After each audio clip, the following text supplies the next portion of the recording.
irmãos, uma graça e a preciosa paz de nosso Senhor e Salvador Jesus Cristo. Amém? Eu estou muito feliz porque tenho a honra, o privilégio que Deus nos dá, sempre Ele tem nos dado, de poder conhecer mais uma parte da sua família espiritual, dos seus filhos, a sua igreja. Eu estou feliz por estar conhecendo hoje esta igreja em Portão. Deixe-me me apresentar primeiro, é preciso. Alguns irmãos não me conhecem, outros continuam sempre no meu pé. Eu estou igual aqueles artistas, aqueles homens famosos, que onde chega tem um paparazzo, tem alguém querendo tirar uma foto, tem alguém querendo pedir um autógrafo e essas coisas assim que os irmãos entendem. Eu estou dizendo isso porque tem uma turma aqui de cearense. Eu não vou apontar quem é, tem gente já se queimando, viu? Ontem não, a semana passada eu estive em Cajazeiras. E quando cheguei lá já tinha deles esperando lá na entrada. E a gente fica surpreso, porque eu digo, rapaz, eu não sabia que eu era tão famoso assim. Onde eu estou, esse pessoal, o mesmo pessoal agora são os mesmos, viu? Sempre estão ali. E outros, claro, ainda não me conhecem, mas eu sou o pastor Domício Dias Lopes. Semana passada eu falei isso lá em Cajazeiras, não confunda com o pastor Hernandes Dias Lopes, o sobrenome é o mesmo, viu? E eu sempre digo, eu não tenho nada a ver, porque ele foi quem teve inveja, ou seja, a mãe dele teve inveja e botou o mesmo sobrenome nele. Ainda bem que não botou o mesmo nome. Mas eu sou Domício Dias Lopes, eu sou da Paraíba, não tem nada a ver com cearense. Viu, pastor Marcos Ventosa? Nada a ver. E há algum tempo nós estamos trabalhando na Matinha, distrito de Matinha, Feira de Santana. Alguns irmãos aqui já me conhecem, já estivemos juntos em algumas oportunidades. E estamos ali indo para o 3º ano do ministério que Deus nos confiou naquela localidade. Fui pastor no Ceará, na terra do pastor Marcos Ventosa, em Juazeiro do Norte. Fui pastor também em Có, que tem um irmão aqui que está hoje à noite aqui,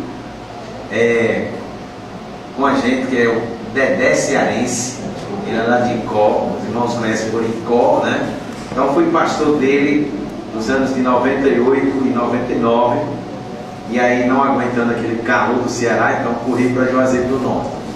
Só que lá era mais quente ainda, então desci para Paraíba, pior ainda. Subi de novo para a Bahia, e depois da Bahia ainda estamos por aqui, depois de uns dias lá no Rio Grande do Norte.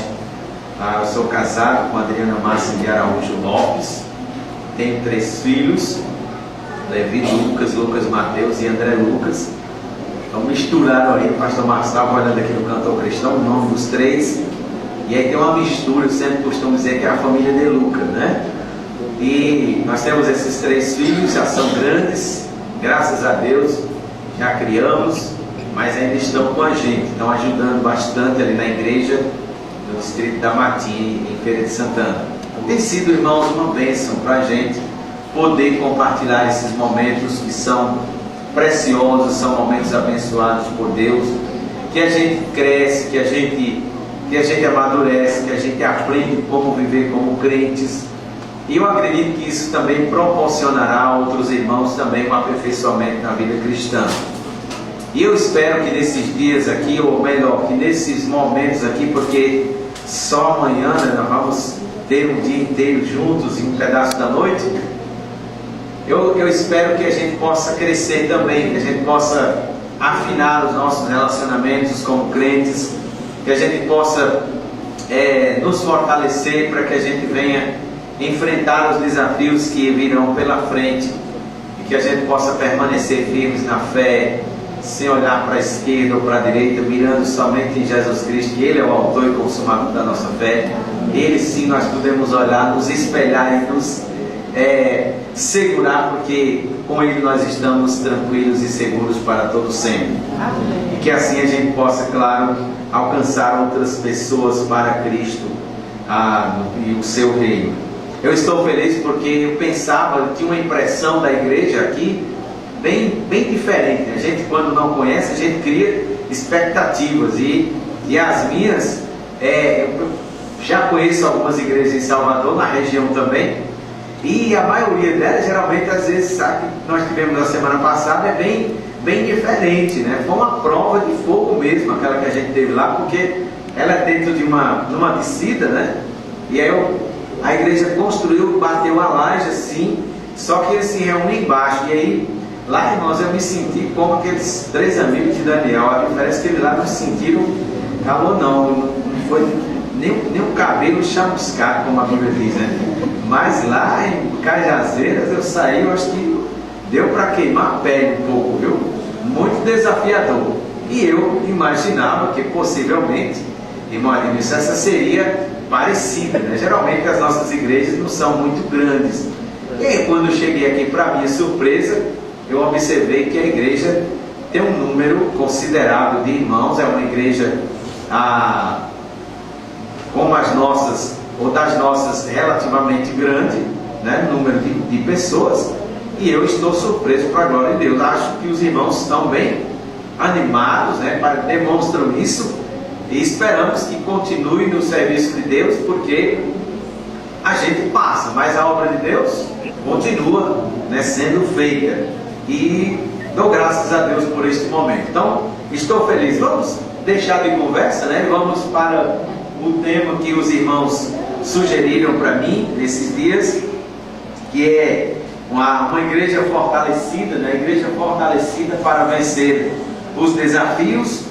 E quando nós pensamos num tema deste nível, deste caráter, a gente pode imaginar numa igreja, claro, que ela já passou por um processo de aprendizado, de amadurecimento, e ela agora está pronta para encarar, para vencer os desafios. E eu espero que a gente esteja consciente disso. Talvez, eu não sei quanto tempo eu vi a senhora se apresentando aqui, e vi uma senhora que eu acho que, não sei se é a mais vivida, né, do grupo de senhora, mas ela veio para cá, né, com uma terceira perna, né, se apoiando aqui, e ela veio para frente. Então eu imagino que seja das primeiras pessoas que chegaram a esta igreja. E quem tem mais tempo, a gente sabe que é para amadurecer mais rápido, né? Mas na vida cristã não é assim, não. Tempo não significa maturidade.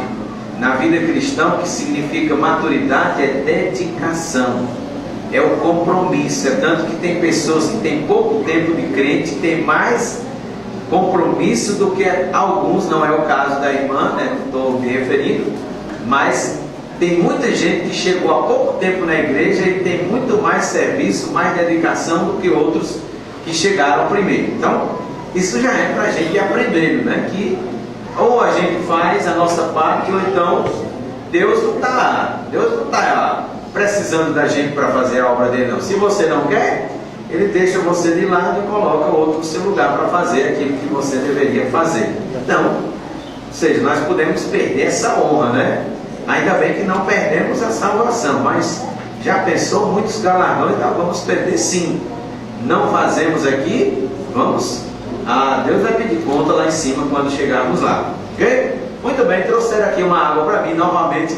Pastor é muito privilegiado, irmãos.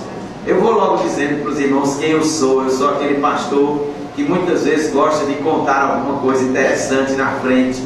Então não se espante se eu contar, por exemplo, alguma coisa lá no Ceará. Sabe que cearense, na verdade, é muito humorista, né?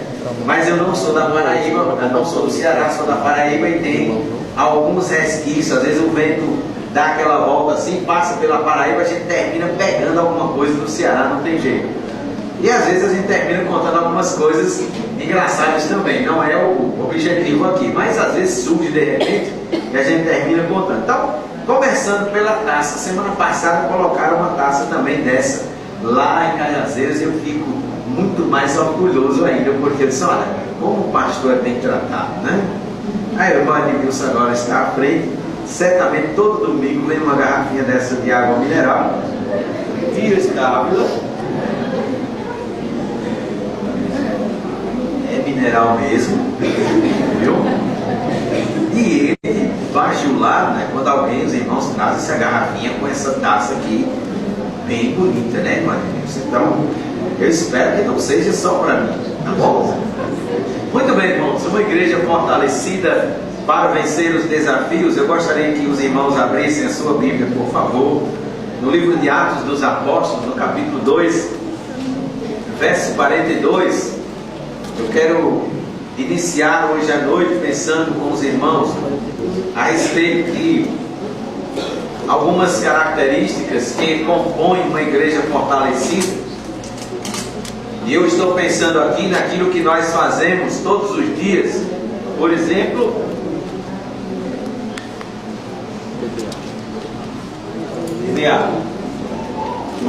você sabe que o seu corpo, 70% dele é constituído de água, né? Isso aí você já sabe, quem estudou já sabe que é assim.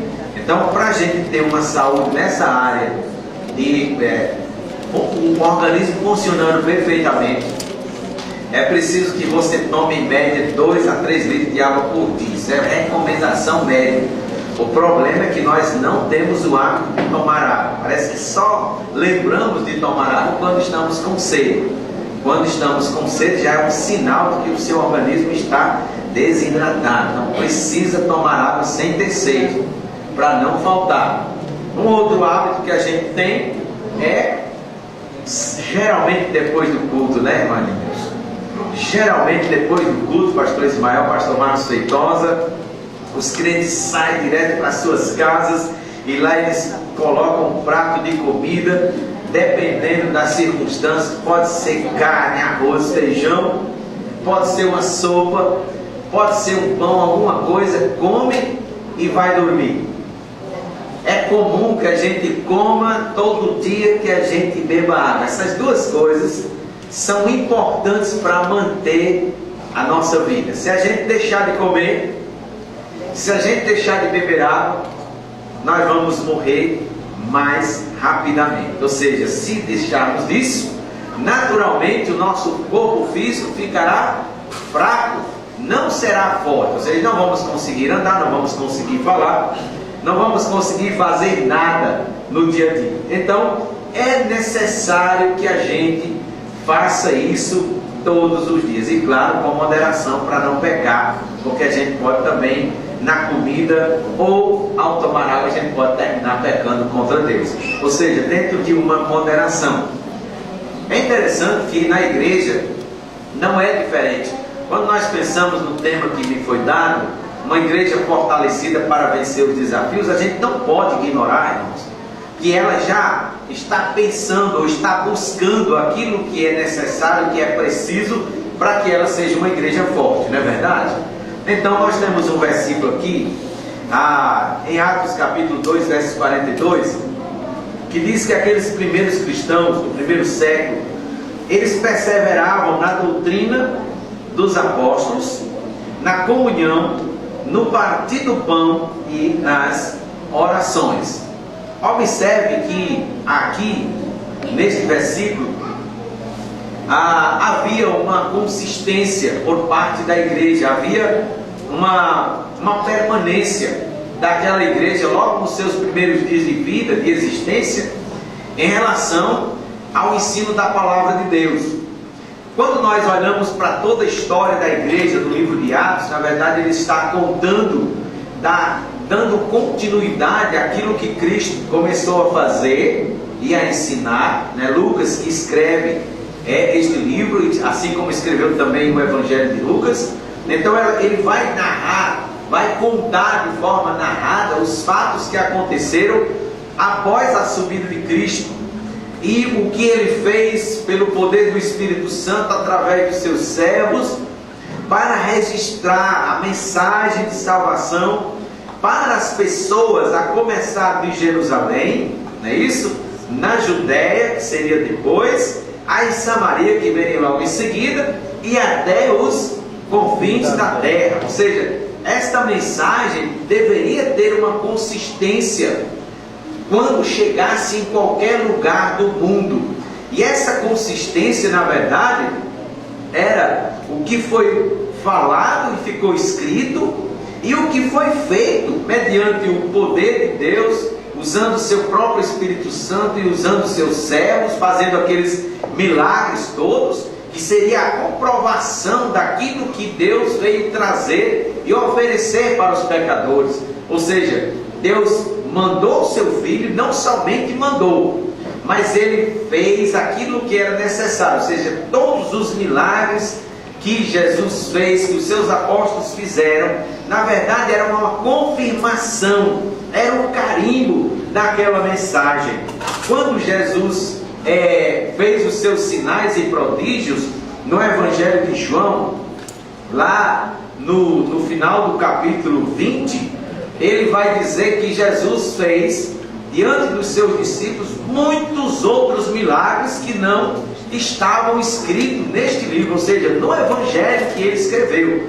Se você já parou para contar quantos milagres tem registrados no Evangelho de João, mais ou menos 7, eu não tenho bem precisão agora, mas é mais ou menos, não passa disso. 7 sinais registrados por João que Jesus fez, inclusive a ressurreição de Lázaro, por exemplo, no capítulo 11. E aí, quando você olha para isso, João vai dizer: e o que ficou escrito neste livro, ou seja, o que Jesus fez, que está escrito no Evangelho, é suficiente para que os pecadores creiam que Jesus é o Filho de Deus e, crendo nele, tenham vida eterna. Então, estes sinais, os milagres que Jesus fez, são a comprovação da sua mensagem. E aqui no início do livro de Atos, os discípulos, eles simplesmente, quando retornaram, depois que Jesus subiu ao céu, eles já vieram para o lugar de reunião, e eles estavam reunidos num determinado lugar, e eles não estavam reunidos apenas para poder ficar batendo papo e ficar conversando, não. As reuniões já eram direcionadas ao ensino da palavra, ao alimento espiritual. A gente entende isso como um alimento para a alma, para o espírito. Sem a palavra de Deus, é bom a gente ir lembrando, irmãos, que ninguém vai chegar a lugar nenhum. Igreja não pode ser consistente, igreja nenhuma poderá ser fortalecida e vencer os desafios se ela ignorar o ensino da palavra. Então ele é o ponto de partida, é a pedra fundamental, é o início da vida da igreja. É tanto que você observa que eles estavam no momento de oração, mas quando eles continuam, a palavra está sempre presente. E aí nós podemos observar que a igreja do livro de Atos, a igreja primitiva, ela é uma igreja consistente, é uma igreja forte, e ela venceu os desafios que vieram pela frente por causa do ensino que recebeu. Então, quando nós pensamos numa igreja fortalecida para vencer os desafios, irmãos, a gente pode perguntar: o que é que caracteriza, o que é que identifica uma igreja forte? O que é que pode se destacar na vida dela para poder ela enfrentar as situações, as dificuldades e chegar do outro lado contando e cantando a vitória? A irmã Eliane, né? Ela é a minha anfitriã, ela e o irmão Edmilson, né, irmão Edmilson? Eu estou lá num apartamento reservado para o pastor. Já estou ficando orgulhoso. Não se espante se amanhã eu disser alguma coisa diferente aqui na escola dominical, viu? É porque quando a gente é bem paparicado, a gente termina se achando, viu?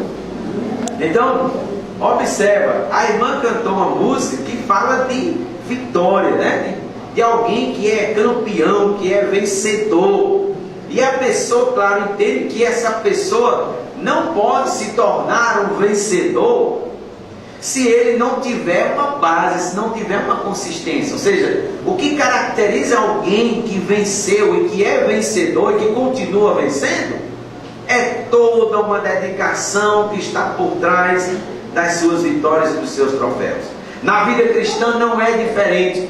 Qualquer igreja que tenha marcas de uma vitória, de uma vida dedicada, pode olhar por trás, que tem alguma coisa bem consistente lá por trás. E eu gostaria que a gente pudesse pensar hoje à noite em 3 características que identificam uma igreja fortalecida e que assim ela está pronta, preparada para vencer os desafios. E se nós pensarmos aqui na primeira característica, fica esta igreja, você pode olhar no verso 42 aqui do livro de Atos, que aquela igreja ela perseverava, ou seja, aqueles irmãos que iam chegando, que iam se convertendo ali, aquelas pessoas que iam crendo no Evangelho, elas vinham agora para junto dos apóstolos. E quando chegavam, elas recebiam o ensino da palavra. E aí, se você olhar no verso 42, que eu acabei de ler para os irmãos, diz que eles perseveravam na doutrina dos apóstolos. Não foi uma invenção daqueles 12 homens, não. Foi o que eles receberam de Jesus Cristo. Agora eles estavam passando para a igreja. E esse ensino, essa doutrina, é justamente a preparação para que eles pudessem ficar fortes e fortalecidos e continuar aí na batalha. Se você folhear sua Bíblia algumas páginas para trás, por favor, você pode abrir no Evangelho de Mateus, capítulo 7, verso 24 e 25. Jesus está falando a respeito de alguém, ou seja, de uma pessoa, de qualquer indivíduo que escute a sua palavra. Em verdade vos digo, aquele que ouve a minha palavra, no verso 24 e 25, é semelhante, e coloca em prática, é semelhante ao homem prudente ou sábio que construiu a sua casa sobre a rocha. Ou seja, a ideia é basicamente de alguém com pouco de juízo resolveu construir a sua residência, e aí ele escolheu um lugar, e não há lugar melhor para se construir uma casa num lugar que tenha uma resistência, que lhe garanta sustentabilidade, que se vier um aguaceiro de repente não vai comprometer a estrutura e muito menos levar aquela casa. Ou seja, Jesus está fazendo aí uma comparação.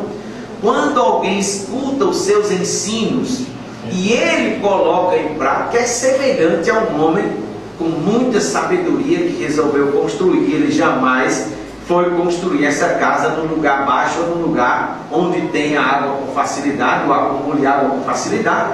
Consequentemente, ele vai perder no caso de uma chuva forte. Ou seja, é uma situação que acontece, irmãos, nos dias que a gente está vivendo. Você percebe que agora, no período de chuva, aqui em Salvador, na região metropolitana, Salvador é uma cidade muito de altos e baixos, né? E aí as pessoas constroem as casas. Às vezes eu fico olhando assim, interessante como as pessoas aqui aprenderam a colocar uma caixa de fósforo em cima da outra. E aí em lugares que simplesmente quando começa a chover, a água penetra, desliza e leva o que tem pela frente, matando gente, derrubando as residências. Ou seja, por que acontece isso? Porque justamente essas casas estão construídas num lugar indevido. Às vezes a defesa civil vai lá e diz, olha, sai daí. As pessoas teimam e constroem, daqui a pouco estão chorando a perda de parentes. Ou seja, isso é falta de sabedoria.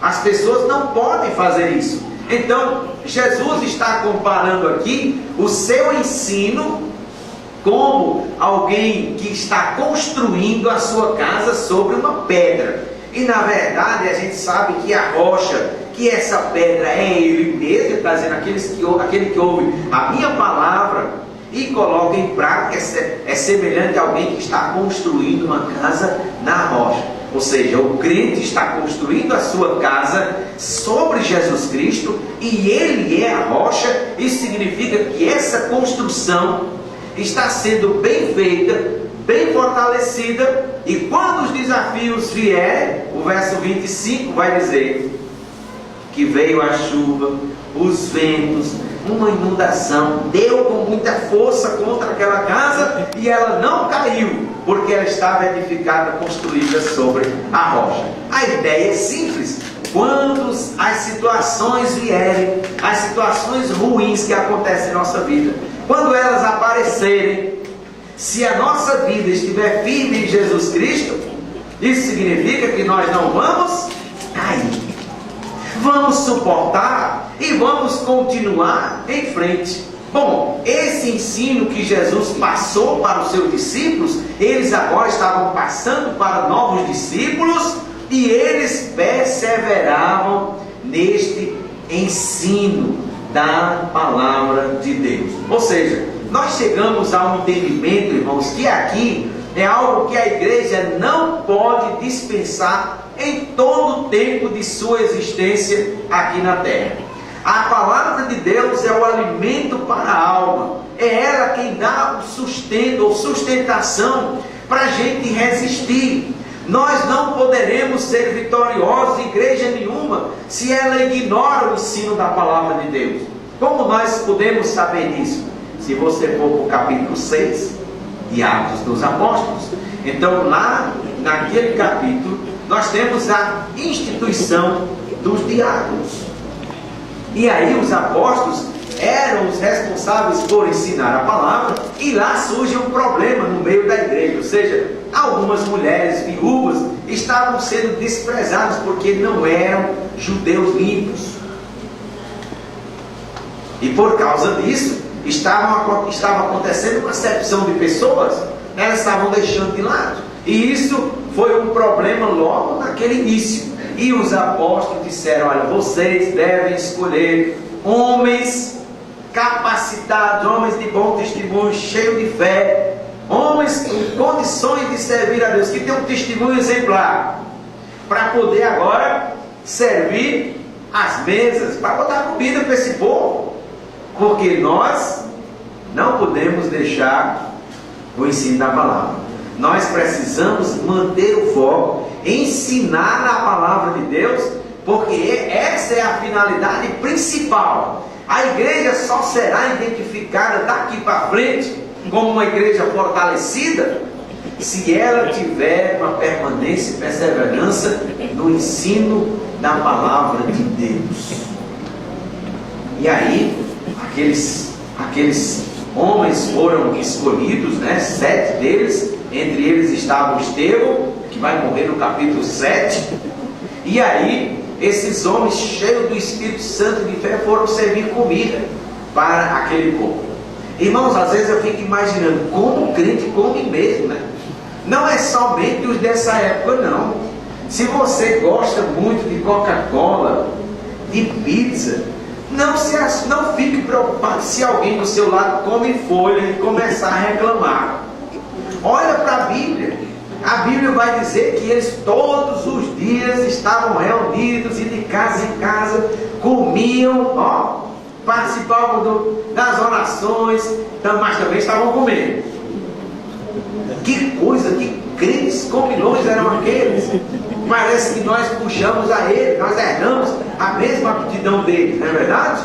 Mas eles estavam juntos, e à medida que estavam juntos, eles recebiam o ensino da palavra de Deus.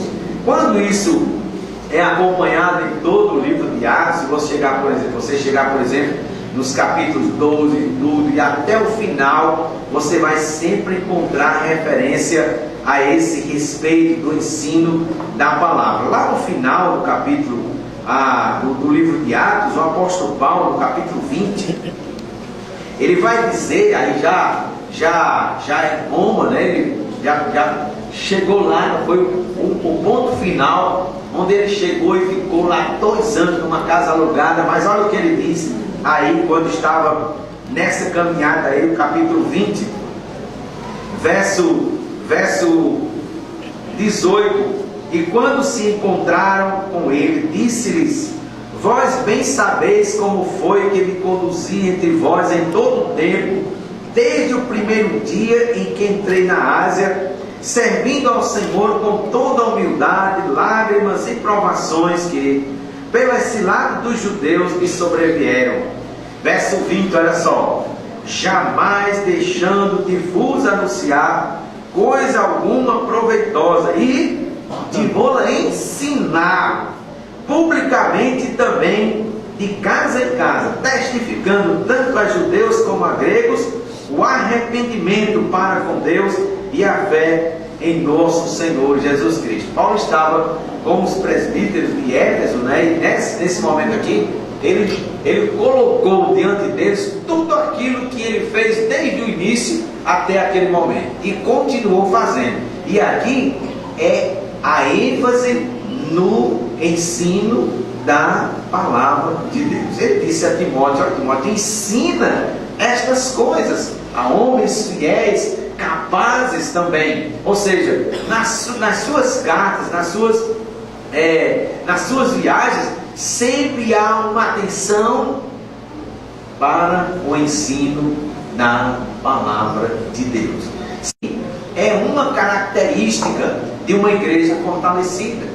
Ela não pode ser uma igreja forte se ela ignora o ensino da palavra de Deus. Então, como é que esta igreja tem andado nesses dias? Nós sabemos, sim, das situações que os irmãos aqui têm passado.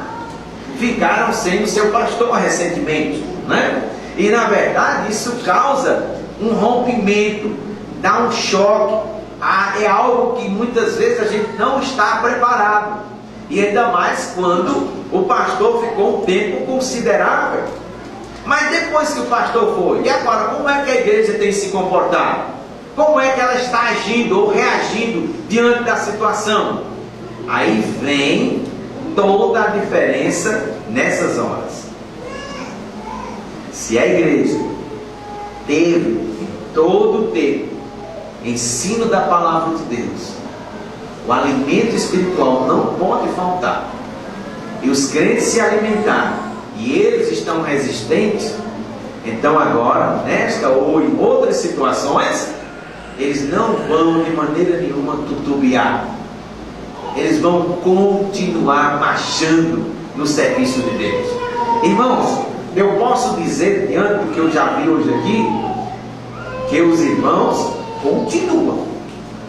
Amém por isso, né? Continuam. Então, animados. Estava falando de pastor Márcio, a igreja é animada aqui, né? Os irmãos vêm e parece que tem um pastor, né? Tem um pastor, o pastor Edmilson, né?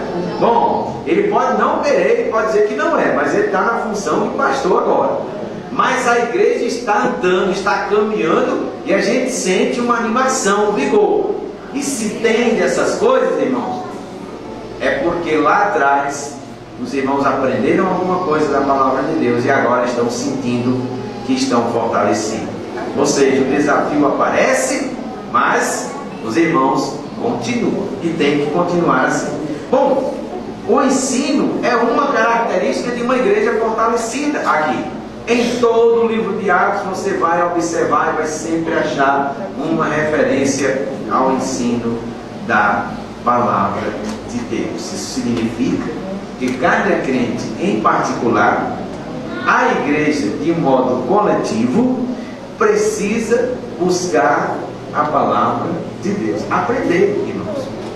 Você sabe que quando Paulo escreveu aos Coríntios, ele reclama e chama a atenção daqueles crentes, porque o tempo que tinha passado já era para estarem grandões, adultos na fé. E Paulo diz: olha, vocês ainda estão agindo como crianças, são como crianças recém-nascidas, ou seja, não tem condição de comer um pedaço de carne ainda, ou seja, não tem condição de receber um ensino mais forte da palavra, é preciso dar leite ainda para vocês. O tempo não significa maturidade, mas a dedicação de cada um. Você tem lido a palavra de Deus todos os dias? Você tem se alimentado dela? Você sabe que ela é o alimento importante para o sustento da vida espiritual? Mas não só da vida espiritual, da nossa vida também, da vida moral, social. A palavra de Deus é responsável por nos proteger das coisas deste mundo. Então, se o crente não dá nenhuma importância para isso, isso significa que lá na frente ele ficará fraco e não poderá produzir nenhum fruto para o reino de Deus. Então aqui, a primeira característica que identifica uma igreja fortalecida, a primeira é o ensino da palavra de Deus.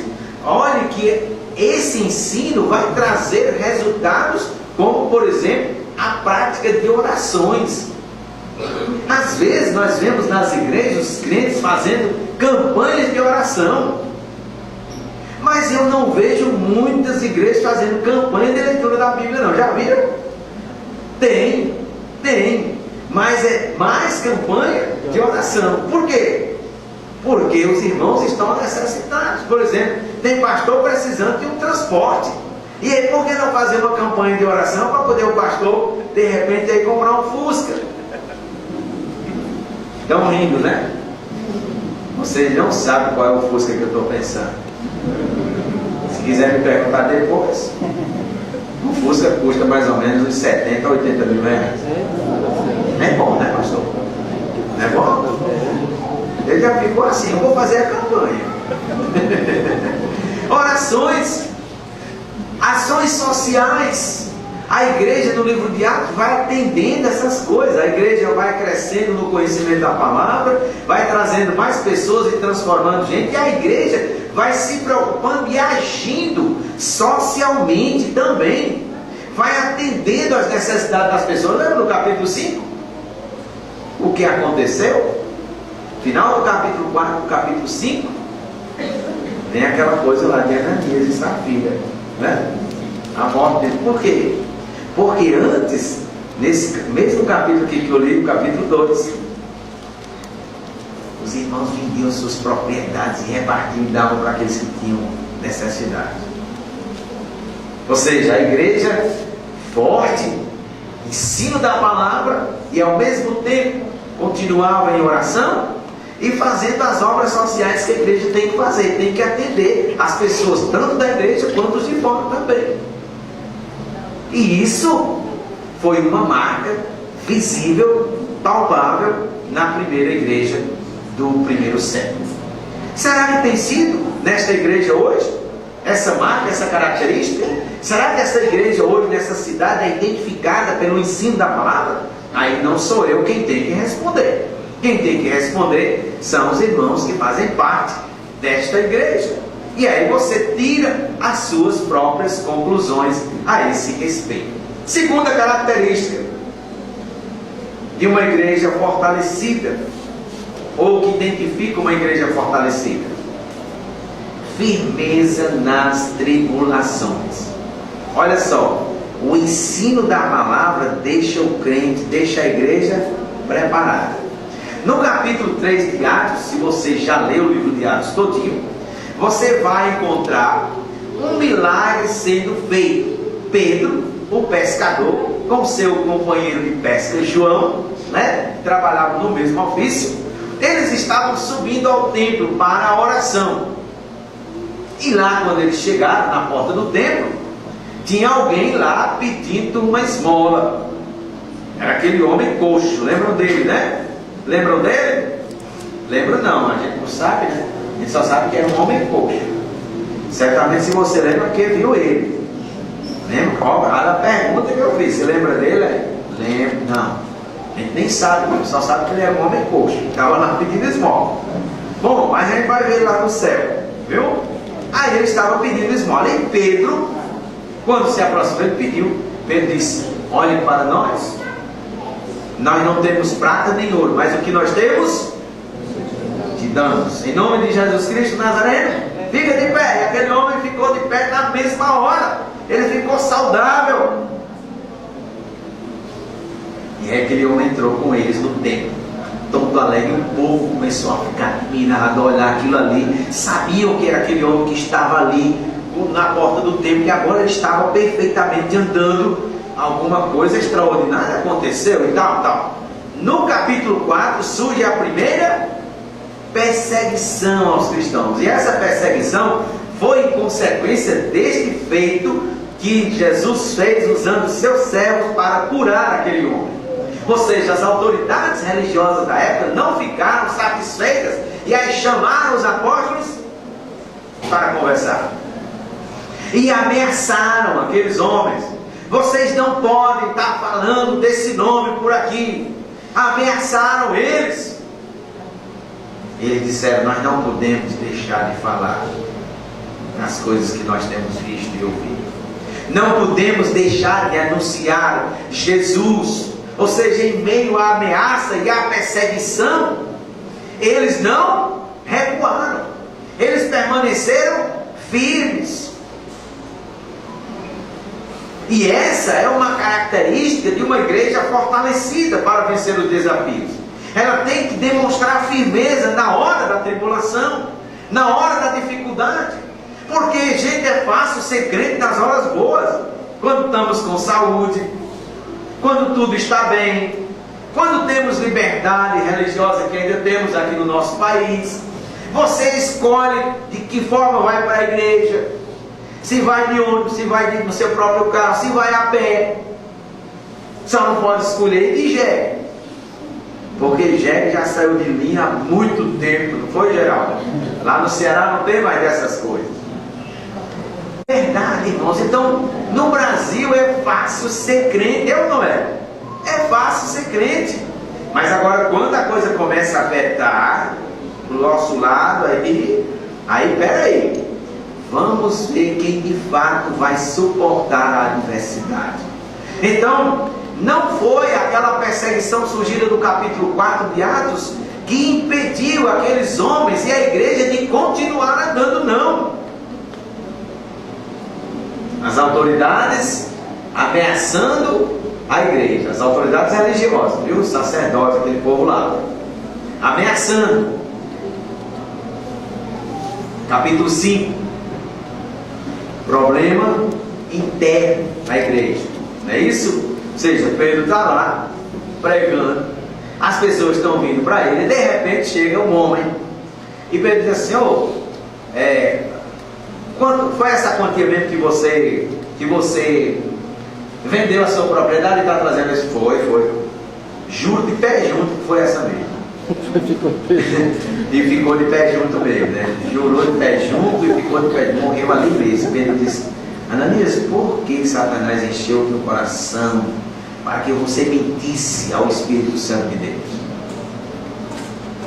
Morreu ali mesmo. Daqui a pouco, tempo depois, diante daquela multidão, aí chega a mulher, Dona Safira. Foi esse mesmo preço que vocês venderam aquela propriedade? Juro, de pé junto. E de pé junto também foi para o sepulcro. Ou seja, um problema ali que surge e na mesma hora é resolvido. E geralmente, irmãos, quando acontece alguma coisa dentro da igreja, a tendência muitas vezes é desanimar. É assim que Deus está agindo? E foi Deus que agiu diretamente ali, viu? Matou logo 2, dando aí uma limpada logo no negócio, porque não está certo. E aí, aquela situação, em vez de parar a obra, não, o número ia cada vez mais crescendo, se multiplicando o número dos discípulos. Ou seja, a igreja fortalecida no ensino da palavra, ela vai também ter firmeza diante das tribulações. Aí, se você seguir, por exemplo, capítulo 6, no final do capítulo 6, início do capítulo 7, até o começo do capítulo 8 de Atos, aí agora a figura de Estevão aparece em cena, né? Ele vai agora fazer uma pregação expositiva para o povo judeu, daquilo que Deus fez, começando lá no início do Antigo Testamento, explicando, até chegar em Jesus e na sua ressurreição, e dizendo: vocês rejeitaram e continuam rejeitando. Enquanto ele pregava, aí tinha gente dando risada, mas era assim, fingindo os dentes para poder morder ele, e dizer assim: esse cabra não merece estar vivo. Quando ele terminou, pegaram ele, desceram uma pedra nas costas dele, mataram Estevão. E naquele início do capítulo 8, final do capítulo 7, a figura de Saulo de Tarso, né? O Saulo vai aparecer no final do capítulo 8 e início do capítulo 8 de Atos. Ou seja, a Bíblia diz que Saulo, ainda respirando o desejo de perseguir os crentes, ele continuou perseguindo e pediu carta agora para Damasco, para ir atrás dos crentes que estavam lá, para prender, arrastar para a cadeia e botar tudo. E na morte de Estevão ele consentiu.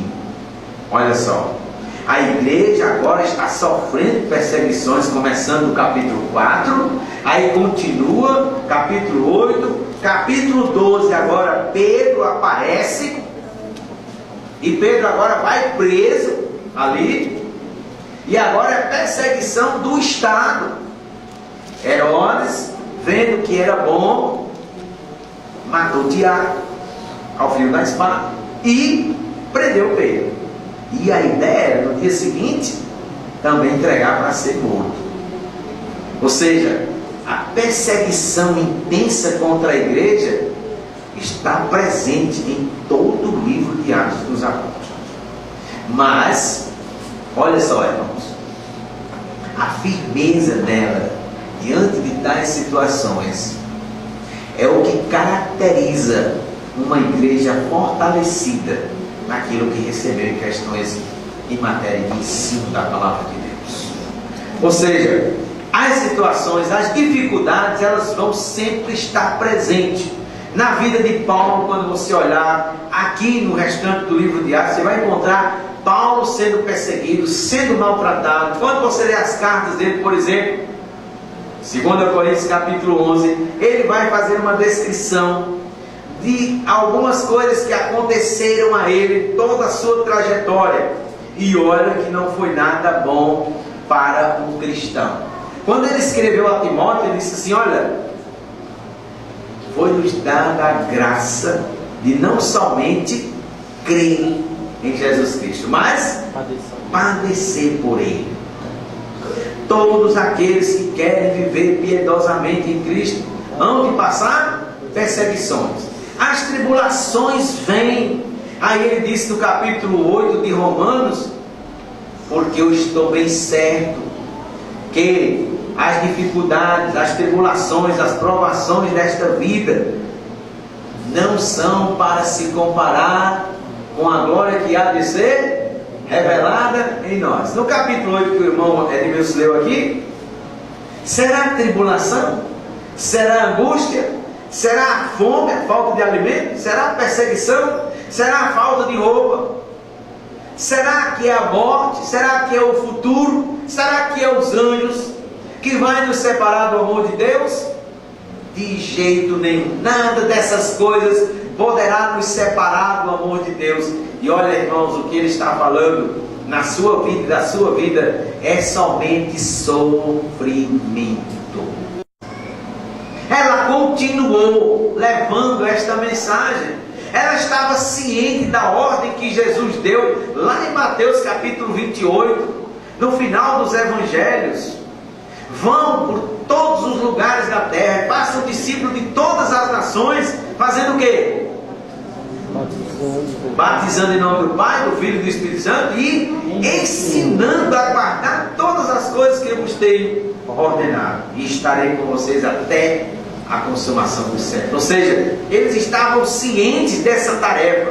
E aqui a responsabilidade de divulgar, de levar a mensagem, não cabe ao governo do Estado, não cabe à Prefeitura de Salvador, nem a de Lauro de Freitas, não cabe aos mais nobres ou os mais importantes da cidade, os príncipes, não cabe àqueles que têm mais dinheiro.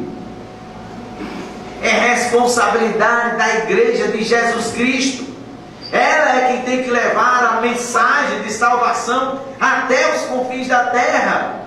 E ela estava ciente disso aqui.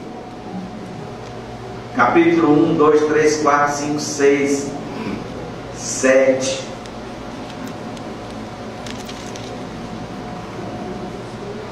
E o 8, o evangelho já está em Samaria. Lembra de Filipe? Como é bom a gente entender a palavra de Deus, né? Capítulo 8 já está em Samaria.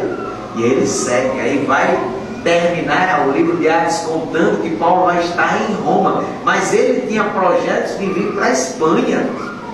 Ou seja, isto é visão missionária, que começou com Jesus. Ele fez missões e agora entregou a responsabilidade para a igreja e diga: agora vá e faça missões, divulgue a minha palavra. Irmãos, aqui nós temos um privilégio que Paulo vai citar o Antigo Testamento no livro de Romanos capítulo 10, dizer: quão formosos são os pés dos que anunciam coisas boas, dos que anunciam a paz. E ele está falando de pés lá, e os pés é quem conduz o corpo. Aí ele diz assim: calçar as botas do Evangelho da paz. Irmãos, esta igreja, nesta localidade, é responsável por divulgar as boas novas do Evangelho. Não percam a visão missionária. Quando a igreja fecha os olhos para missões, ela se tornou cega e precisa de uma cura da parte de Deus. Nós estamos nos dias que os crentes vivem individualmente, não coletivamente. Mas você poderia dizer: não, pastor, todos os domingos ou todas as semanas lá em casa nós nos reunimos na sala da casa. Para quê? Aí tem um ali com o WhatsApp, tem outro ali no Facebook, tem outro lá no Instagram e tem outro de olho na televisão. Não é assim que acontece na maioria das casas hoje. Não é assim na cidade. As pessoas andam igual a zumbis. Daqui a pouco estão comendo cego de gente. Por quê, gente? Celular é a moda, é a febre. iPhone, iPad, essas coisas, smartphone, é a febre do momento. Deixa eu contar uma situação que aconteceu assim que eu cheguei na matinha. A menina lá comprou o celular, porque celular hoje não tem classe social não. Celular de 2, 3, 4, 5 mil, tem pobre usando. E divide em 36 vezes. Aí ele compra, para mostrar que tem um, né? A menina comprou um celular dividido em 10 vezes. Foi R$1.200 o celular na época. Dividiu em 10 suaves prestações de 120. Chegou em casa, já adicionou e botou o WhatsApp. E aí saiu para frente da casa, que a matinha ainda é um lugar aparentemente seguro, né? Não acontece muito dessas coisas não. Ela chegou e ficou lá embaixo da árvore com o WhatsApp. De repente chega 2 rapazes numa moto. Não eram 2 crentes, viu? E muito menos estavam interessados em namorar com aquela menina. E disse para ela assim: ei, passa o celular. Eles têm uma gíria, né? Perdeu, né? É a gíria deles: perdeu, passa o celular. E a menina no WhatsApp continuou no WhatsApp. Eu disse: ei, é um assalto, me dá um celular. Tomou dela e foi embora. Ela ficou. Quando a mãe sai, está ela ali. E foi levar meu celular agora. Mas você. Não, ele chegou dizendo que era um assalto, mas eu nem escutei que era um assalto. Olha só, ela estava tão distraída com o aparelho que o assaltante chegou. Ele tem que se identificar que é um assalto, né? E dizer: olha, passa o celular. E uma coisa, não vou chorar, não. Irmãos, nós estamos vivendo um dia de assaltantes civilizados, não é? Educado. Lá no Ceará aconteceu um fato semelhante, viu? Isso lá na igreja de Betel, em Juazeiro do Norte. Talvez o pastor Marcos conheça a igreja lá. Um dia vinha umas moças pro seminário e tal, e aí tinha uma dupla assaltando lá, perto da igreja. Eles assaltaram elas. Aí seminarista não tem dinheiro, né? Pobre. E aí disseram assim: olha, vou dar um conselho para você, não passe nesse horário aqui não, que a gente está aqui, a gente vive nisso. Quando eu soube disso, esse é o ladrão que o Brasil